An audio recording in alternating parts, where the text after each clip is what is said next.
Hello again, Irish fans, and welcome to this week's edition of The Brian Kelly Show. Coach, so much progress was made last week and in the Pitt game in regards to this team getting to the point where it can beat Clemson on November 7th. How much more progress do you sense your team has made in practice this week? Well, they clearly understand that it starts with their preparation. And so you worry about the fact that they're, going to just jump right to games and forget about preparation. But great week of preparation. They understand that in the details is where they can have the success that they want. So great week of preparation that is going to lead to more success on Saturdays. Now, the injuries at wide receiver have received a lot of attention from the fan base, but what I think is often forgotten is that the guys who have been able to stay healthy are stepping up. Your tight ends have been outstanding all year, and Kyren Williams has become a very reliable option out of the backfield as well. Yeah, there's enough throws and catches for, a number of players. And, Kyren is one of the guys that we can, certainly use in our passing game. We'll use both tight ends. We'll use 3 or 4 tight ends in total. There's plenty of opportunities for passing game. So even though we're down a couple of guys and we feel bad that they're not able to play, we will not be in a deficit in terms of being able to find guys that can help us in the passing. And of course, your defense continues to dominate. Last weekend, Notre Dame was the only ACC team that And of course, your defense continues to dominate. Last weekend, Notre Dame was the only ACC team that did not give up at least 14 points to an opponent. But there's always room to improve, so let's talk about that challenge. How do you get a defense that is playing at a very high level to play at an even higher level? Well, I think that they've seen what the standard is, and now exceeding the standard is always the goal. You either get better or you get worse. You don't stay the same. And so, when you set a standard like we did last week against Pittsburgh, they want to exceed that standard. So if they exceed that, that's a better defense than the one we put on the field last week. That's a pretty darn good defense. So they're looking forward to exceeding the standard that was set last week against Pittsburgh. We will break down Notre Dame's dominant 45-3 victory in Pittsburgh right after this timeout on The Brian Kelly Show, presented by the experts at TireRack.com, the ultimate in contactless tire buying.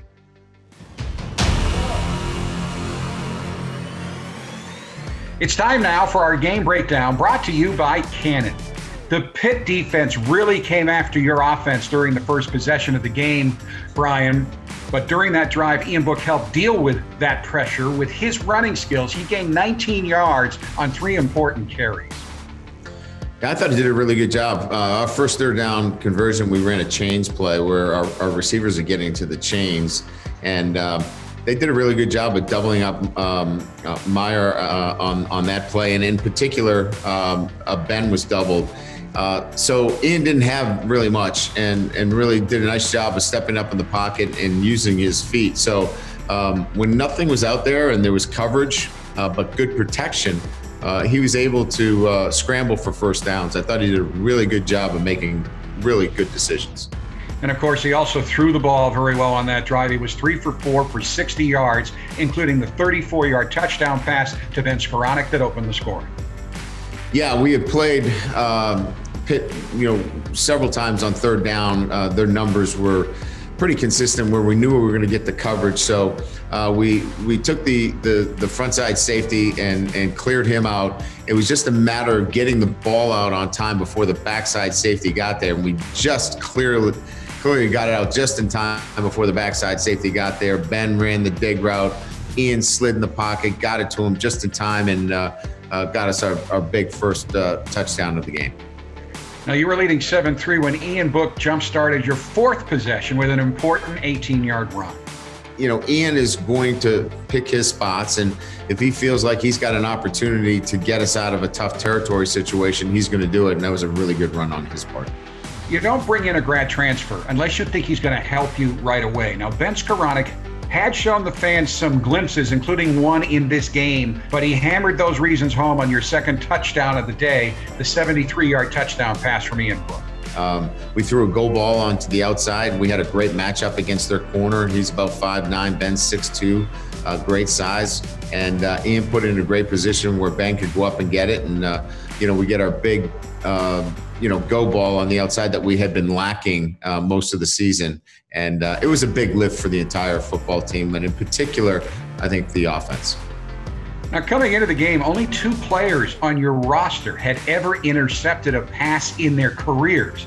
Sean Crawford with 5, Kyle Hamilton with 4, but that changed in the Pitt game with 3 different players getting their first career interceptions, beginning with Pennsylvania native Bo Bauer, who not only picked off a pass in the second quarter, but he returned it 16 yards to help set up your third score.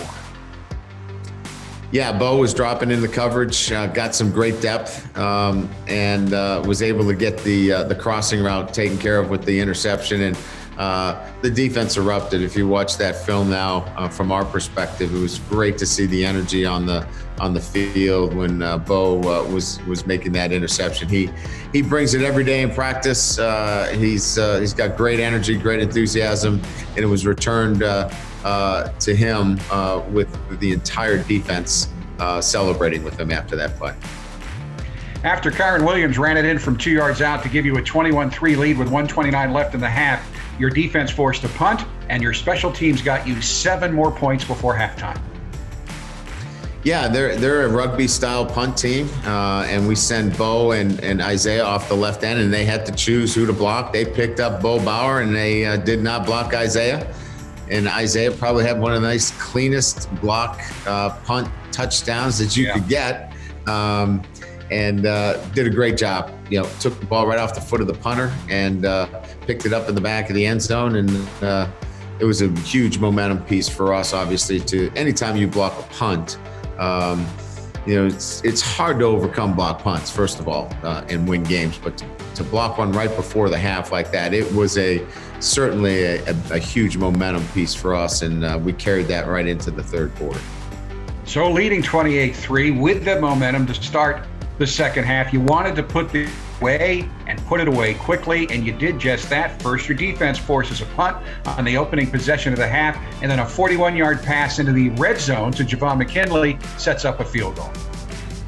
Yeah, it was set up as we wanted to run the deep crossing post off of a fake screen into the boundary, and we got flushed on the play. If we don't get flushed, we have the deep post probably for a touchdown to I think Ben coming back across the field. Anyway, Ian stayed with it, came back to the fake screen to Javon McKinley, and he turns it into a great run down into the red zone. After that field goal, Jeremiah Owusu-Koramoah then gets you the ball right back with his first career interception, and that sets up another score. Yeah, I mean, that was the great thing, is that we were able to capitalize on all of the turnovers on Saturday and turn them into points. And so when you're able to take those turnovers and turn them into points, that they're obviously crippling for a team to overcome. And our ability to respond that way was big in this game. 2 passes to freshman tight end Michael Mayer covered the bulk of the yardage on the ensuing scoring drive. The first for a gain of 23 yards, and the second for a 14-yard touchdown to make it 38-3. Yeah, the first one was a double move. He does a great job of setting up the safety. The safety had been very aggressive all day, coming down on our little out route to the tight end. He sets him up, breaks back inside, and throws a nice ball to him.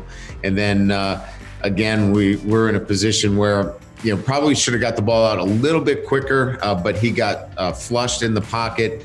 Ian steps back up, but still finds Mike Mayer before the safety can get back and make a play on the ball. Nice job, nice catch, nice throw, and a big, obviously, touchdown that puts the game really in our favor and probably out of reach at this point.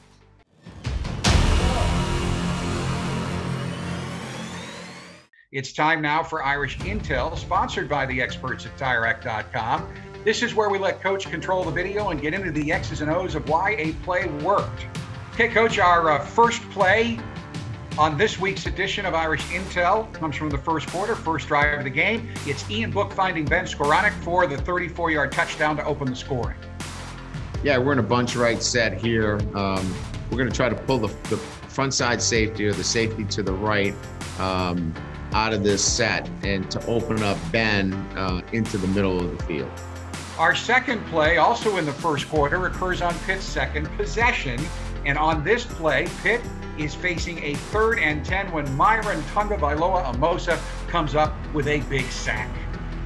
We're in our nickel defense here. You can see what we did is we freed up Myron here into a one-on-one situation. So our nickel defense in this situation, more than anything else, is about getting one-on-one matchups. And here we get Myron in a one-on-one matchup, puts great pressure on the quarterback. And that's really what 3rd down becomes for our front four. Our next play this week comes from Notre Dame's second scoring drive. Ian Book connects with Ben Skoranek for a 73-yard touchdown and a 14-3 Notre Dame lead. Against Pittsburgh, everything's man-to-man coverage. So we've got the one-on-one outside to Ben. You can see, obviously, this is just a matchup situation where we've got a 5'9" corner against a 6'3" wide receiver, and Ben just goes up and gets the football. What's interesting on this, if you look at the end zone, watch Ian Book stay in the pocket right here and take a big shot and deliver the football. So many people talk about his inability to stay in the pocket, but he does a great job, takes the big hit. Ben Skoranek, again, you can see, just goes up, takes the football away, and that's really the one-on-one matchups that you get when you have a team that plays so much man-to-man coverage. We move now to action later in the second quarter. Pennsylvania native Bo Bauer sets up your 3rd touchdown drive with his first career interception. So again, we're in our nickel front here. You can see Bo is in the middle linebacker position. He is defending the middle of the field. You see a long drop by the quarterback. Bo is just zone dropping here. His eyes are on the quarterback. Quarterback doesn't take his eyes off the middle of the field, and Bo just does a great job. I don't know if he throws that. I think Kyle Hamilton probably gets an interception. But what's more important here is the excitement that everybody has for Bo Bauer after this interception. It was great to see. For our final Irish Intel play this week, we pick up the action with 20 seconds left in the second quarter when the ball is snapped, and Isaiah Foskey makes the score 28-3 Notre Dame by blocking a Pitt punt and recovering it in the end zone for a touchdown. So Pitt's a rugby team. You can see the rugby right here. Isaiah makes the block and obviously picks it up, so he does all the work. But what's interesting to note on this is that, we overload the side that he's going to roll because he's a right-footed punter. Coach Bowling does a great job with the scheme here. Watch him overload the left side here. The blocker has to pick who he wants to block. He makes the wrong decision. Isaiah Foskey's free, blocks the punt, picks it up in the end zone, and a huge play right before the half to make this 28-3. Coach, thank you. It is always entertaining and informative to go into the film room with you. Thanks, Jack. Appreciate it. That wraps up this week's Irish Intel segment brought to you by TireRack.com. Coach and I will return right after this timeout.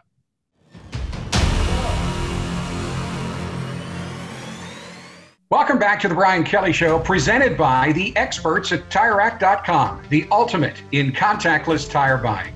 It's time now for our weekly segment with Notre Dame Director of Scouting, Bill Reese. And Bill, when you're coming off a game where the offense scores 45 points, the conversation often starts with that. But I want to start with the defense, a defense that has been outstanding every week this season, and it currently ranks 6th in the nation in points allowed per game, giving up just 9.8 points per contest. Bill, why has the defense been so effective again this year?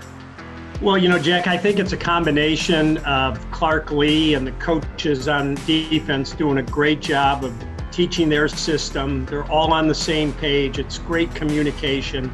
And then the players now being in the system now for the 4th year, they've really done a great job of understanding what is expected of them. It's a very comprehensive system. The front has to be tied in with the secondary. They do a great job of understanding, who they're going to take away each and every week. And, they've just been tremendous from game one. And I know it will continue each and every week.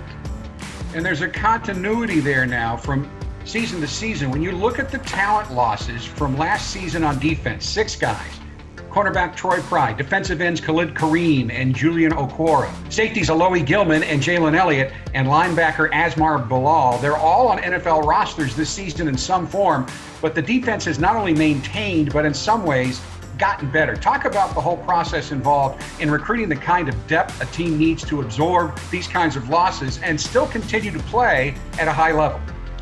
Well, we're constantly trying to upgrade the roster, and that comes from recruiting. And we're looking for guys that have speed, toughness, instincts. Players obviously that can come in and impact the roster. But we're also looking for guys too that have high ceilings, that guys that will develop and really be good fits in terms of the style of defense that we play as well. So we're always looking for a good blend of those types of athletes. Now, Saturday, Ian Book had his best day of the year. He was 16 of 30 for 312 yards and 3 TDs with no picks for a quarterback rating of 173.7, a performance that earned him ACC Quarterback of the Week honors. Book was also named to the Davey O'Brien Great 8 list on Monday. What did Ian do better this past week in Pittsburgh? Well, I think, first of all, Ian really prepares very well each and every week. And I think there was an urgency that the offense knew that, hey, we didn't play as well against Louisville as our standard would indicate. We want to play better. And Pittsburgh was really a stern test. Defensively, they're outstanding. And Ian really prepared, was really ready to go. And he was sharp. He was sharp in practice.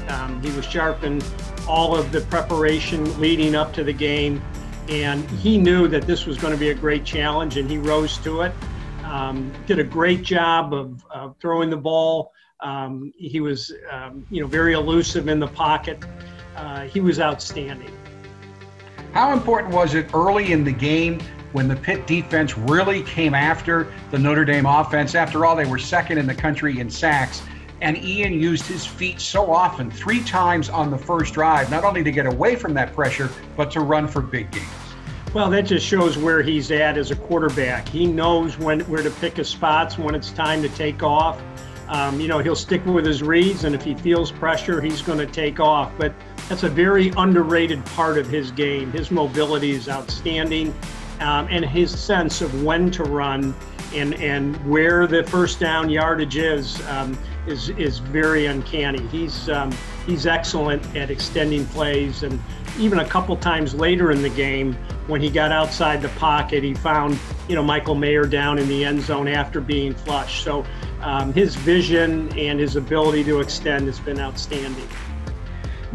One of the reasons why the passing game improved against Pitt was the play of Northwestern graduate transfer Ben Skoranek, who caught 2 long touchdown passes that included long runs after the catch. Is this the kind of performance that you thought Ben could bring to the team when the transfer process began? Well, Ben is very talented. He had an excellent career at Northwestern. He caught over 100 balls there. He was also a captain.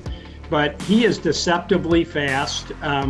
He's big, strong. He gives us that bigger receiver that we lost in Boykin and Claypool over the last couple years.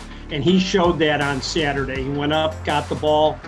He's sure-handed. He has a great work ethic. We're just really excited for him now to be healthy, be back in the rotation, and we look for this pattern to continue as he just builds on really the last 2 games that he's been very, very productive.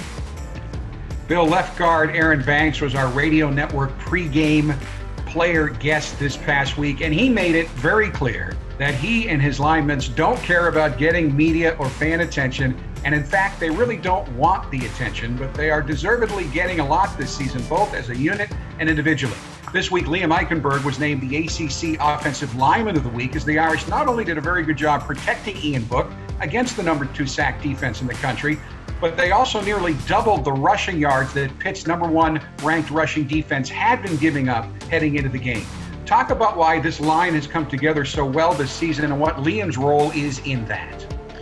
Well, I think the Notre Dame fan base really takes a great liking to the offensive linemen. I think they really identify with the guys up front. Liam coming back for his 5th year was so important to us.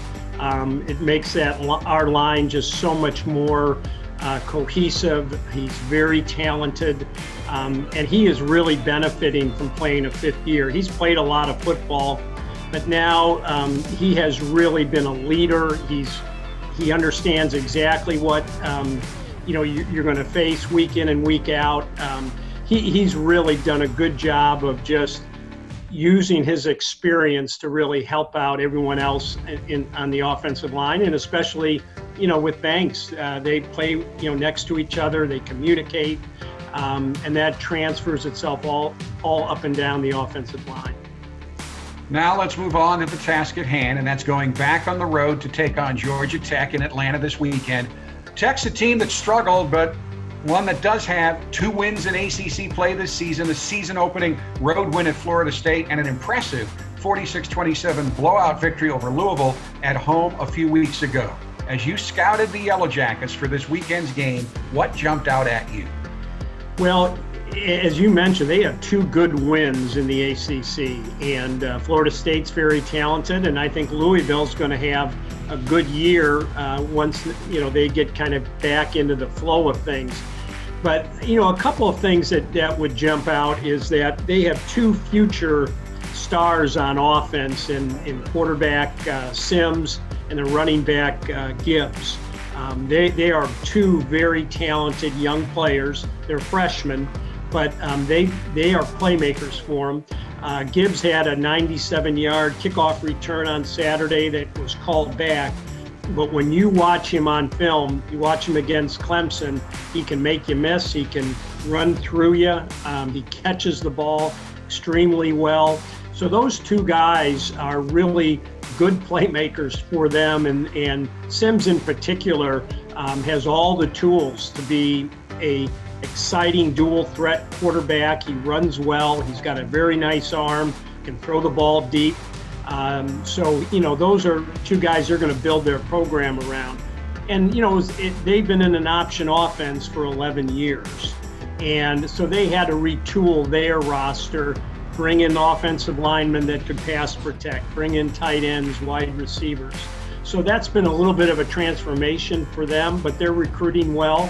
And I think in time, they're going to be really a potent team, to deal with. But for Saturday, they're going to have a lot of motivation to play well. They didn't play well against Clemson at home. They're playing at their home stadium. They're going to be highly motivated, to have their best game of the season. And, they've got the tools on offense where they can strike. And on defense, they have an all-ACC linebacker in Curry who really gets the team lined up. He makes really good plays in the run game. He's a good blitzer. And their front, they probably play the most defensive linemen of any team that will play. They'll play anywhere between 10, 12, maybe even 13 offense or defensive linemen throughout a course of a game. They really rotate them and keep them fresh, so they're building depth there.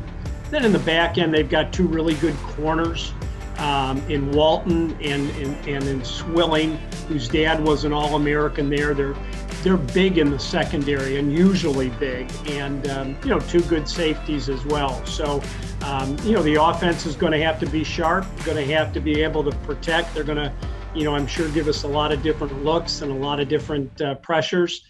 So we're going to have to be ready for that. As you mentioned, this is only the 2nd year that Tech has been in a pro-style offense after getting rid of the triple option attack last year. And I don't care what offense you're running, it's always hard to have a freshman run it. And Bill, I wish we always look for experiences for the fans. I wish we could have them pay, $25 to go to a Notre Dame practice and have them stand 10, 15 yards behind the quarterback and have the ball snapped and then ask them all what they saw.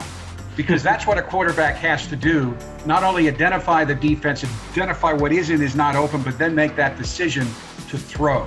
Why is that so hard? Well, I think I just explained it, but how long does it take for a freshman to really get comfortable normally with that decision-making process?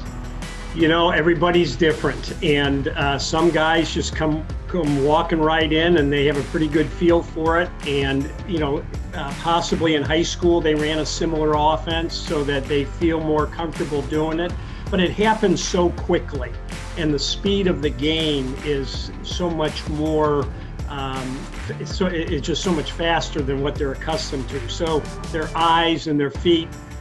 It has to catch up to them so that they can see things, get themselves in position to throw it, and get rid of it quickly. And it's usually in less than about 3 seconds.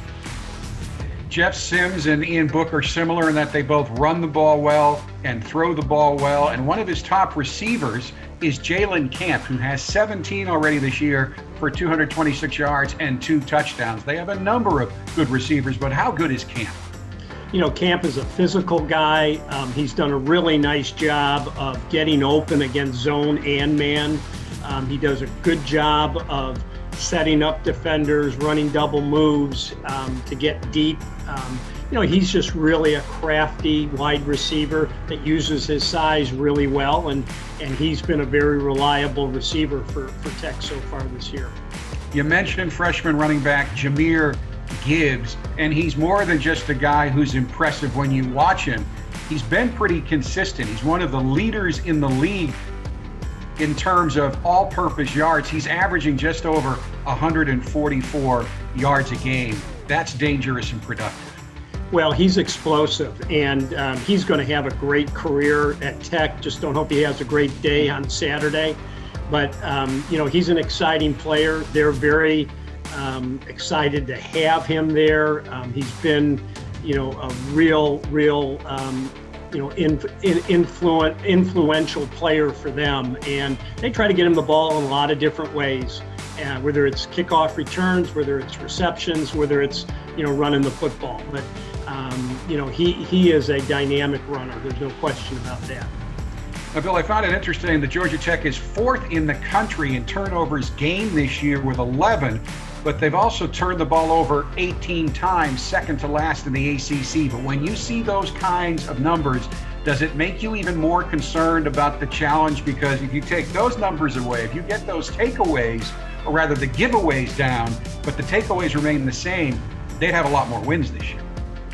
Well, we saw that with Louisville. They had been turning the ball over, and they came in here and did not turn it over. So, again, they're playing with some young players on offense, and they're making some young freshman mistakes. And if they can eliminate those and keep their possession of the ball, then all of a sudden they're in every game that's on their schedule. So.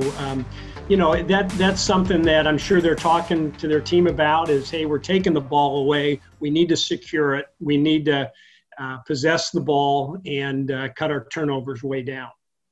Now, they publicly promote that they play a 4-2-5 defensive alignment, which basically means they start a nickel and stay in that for much of the game. Is that what you've seen, and what kind of challenge does that pose for the Notre Dame offense? The way they use it with a great deal of flexibility. Some games they'll have one nickel in there that's a little bit more of a run defender, depending on who they're playing. Then the next week, if they're playing someone that's going to be throwing the football a lot, like they did a week ago against Boston College, they went with a different player at nickel because he was better against the pass. Boston College kind of threw him for a loop and ended up running the football the best that they've run it all year. So the rover position gives them some flexibility against the opponent they're playing. So it is a rover position, much like Notre Dame, with the exception of they are using different guys to fulfill the different needs, whereas Notre Dame, you guys have been finding guys who can do both. Ideally, you'd like a guy that can do everything. But the way they've structured it, they have 2 or 3 guys that they will play depending on the opponent.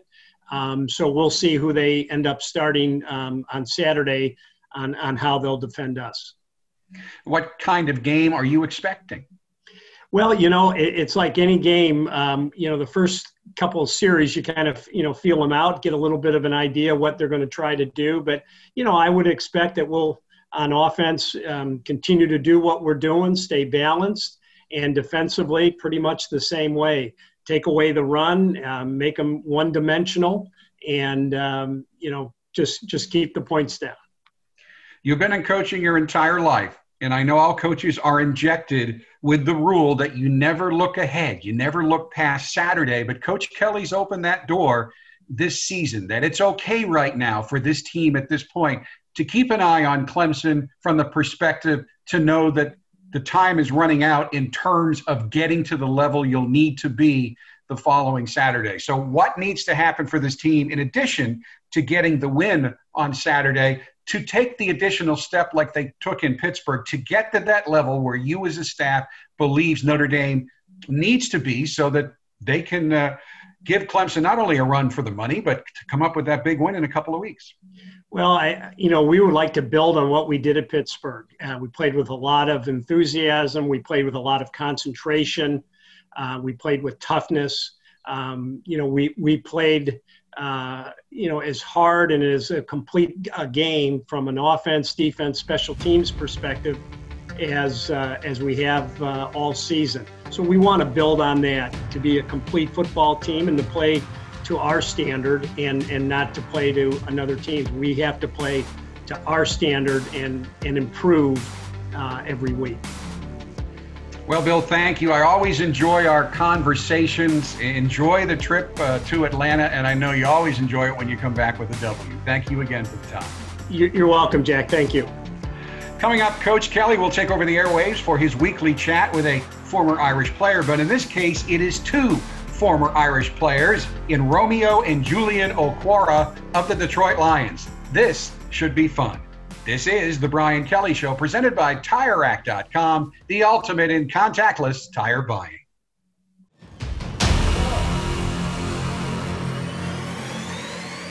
They're coming.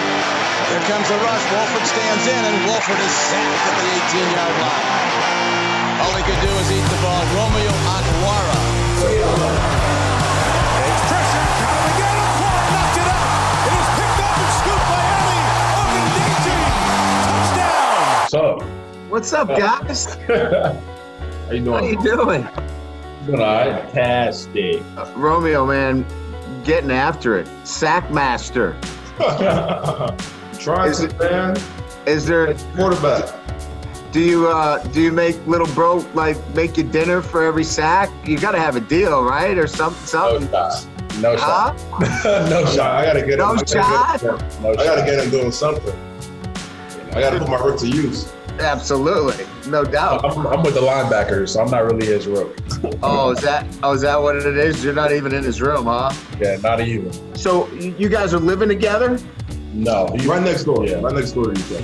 Same apartment complex? Yeah, but literally right next door. literally right next door. About 2 or 3 steps. So do you ride share, or what's the deal? It depends. Some days when I'm feeling a little tired, I hop in my Uber, It is what it is. So the real story is rookies pretty much have to go in early and vets to sleep in a little bit. So I leave at like 5:45 every day. Julian, what's been the biggest transition for you?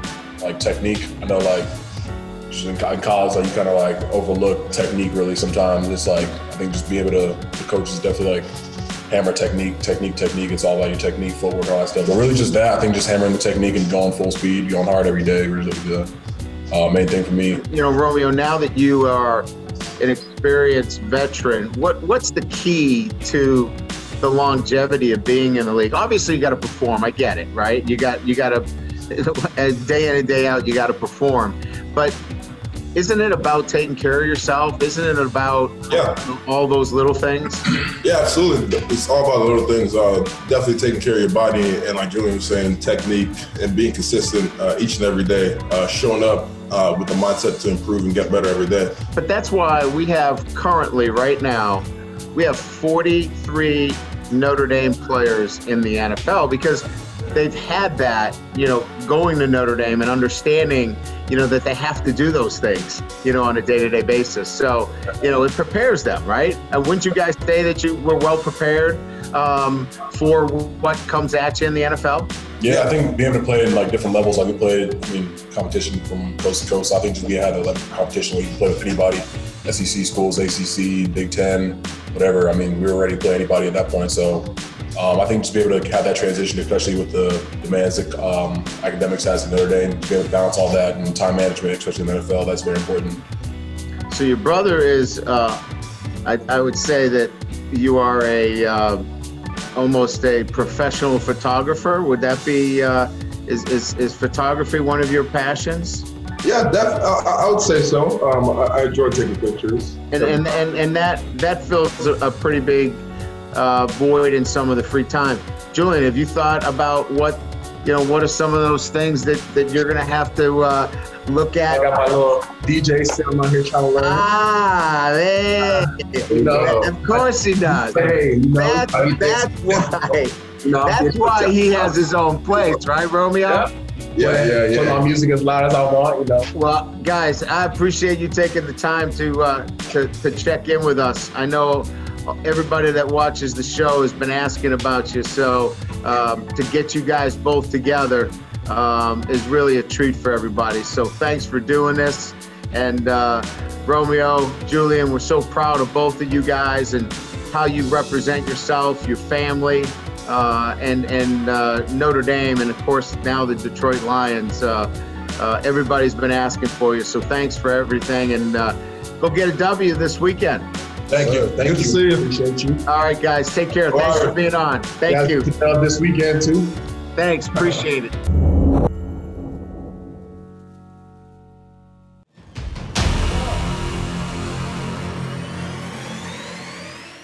It's time now for this week's edition of Irishography, presented by Gatorade. This week, Sydney talks with a number of Irish players about the importance of voting in this year's election. Now listen, I told you that I would provide a platform for you so your voice could be heard. If you decide that you don't want to vote, that's your call, okay? If you don't want to talk, if you don't want your voice to be heard, that's your call. I'm not telling you have to vote. That's your right as a citizen. I'm going to provide you the platform to do it. Is everybody clear on that message? Yes, sir. During practice, Coach Kelly is bringing the team together and is basically telling us how important it is that we all do our civic duty and make sure to get out there and vote. So I can exercise my right in our democracy and have my voice heard, and ultimately try to make a difference in this country the best I can. So this season has motivated me to vote because it's helped me and my teammates become closer. It really made the team come together. It made everyone voice their opinions about what's going on in the world, and this year has really changed us a lot. It made us stronger. I think it's amazing that the team is 100% registered to vote. We're getting this platform provided for us by the school where we can express our opinions and raise our voices. Our team really cares about what's going on outside of football and also in this world. And it shows how much of a good group of young men we are, because we obviously care about who's going to be making decisions for this country. I think that's a tremendous accomplishment, not just the football team, but the entire athletic student body here having the opportunity of being registered to vote is something that the Notre Dame administration should feel very proud of, and something that I feel very proud of as a Notre Dame student athlete. See, what separates our team from a lot of teams in the country, what separates our organization from a lot of teams in the country, is our accountability is through the roof. This season has definitely brought us a lot closer. And when you look at our team, it's like a melting pot. There's people from all different backgrounds, all different cities and cultures and religions. I think my background plays into my voting because you grow up in certain communities and you grow around people you see who are in need of help. And I think it's important to put yourself in those people's shoes. As an African-American man, oftentimes my voice can go unheard, and voting is one of the ways in which my voice can have an impact on not only my community, but the rest of the country. So 76 of our guys filled out their ballots, and that's pretty good. So 76 total. Wow. It's been great to see this side of the coaching staff and Coach Kelly really usher us to just be more than football players, to be focal points of our community and to do the things the right way and try to lead by example in all facets of life. I'm voting for my family, for my brothers and my sister, my parents, to ensure that our voices are heard and that we will no longer have to continue living in fear. I am voting for rights, freedom, and a bright future for the young generation. Because it's the right thing to do, and it's ultimately within all of us to make sure that we rally and come together at times when we're needed to come together, and put our foot down and make sure that our voices are heard in the right way, and be a unifying force for change.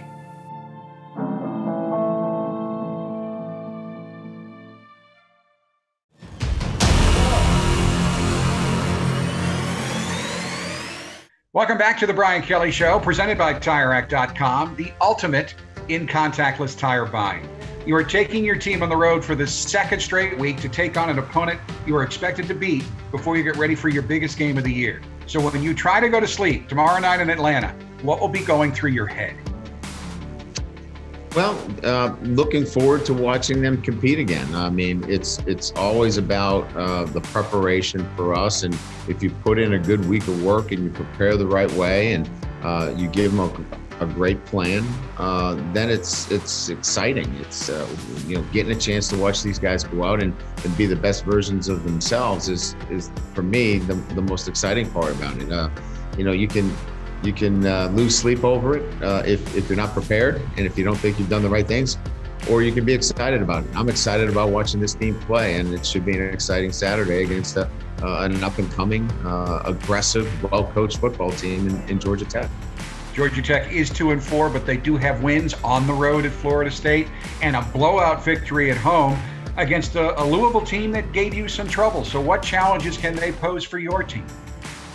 Every team presents the same challenges if you don't have the right mindset. And that is, for us, first and foremost, is that we've got to take care of what's most important to us. And on the offensive side of the ball, take care of the football, run the football, and then obviously take our shots down the field. Defensively, we've been really good at stopping the run. Continue to do that, contain the quarterback, no big plays.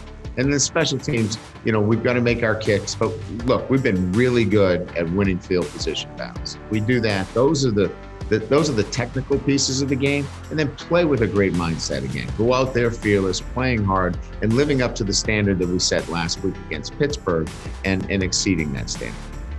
Brian, thank you, and good luck this weekend. Thanks, Jack. Folks, that will do it for this week's edition of the Brian Kelly Show. Coach and I will return next week at this time to break down the game at Georgia Tech and look ahead to the showdown with Clemson. Until then, for Coach Kelly, I'm Jack Nolan. Thanks so much for tuning in, and as always, go Irish.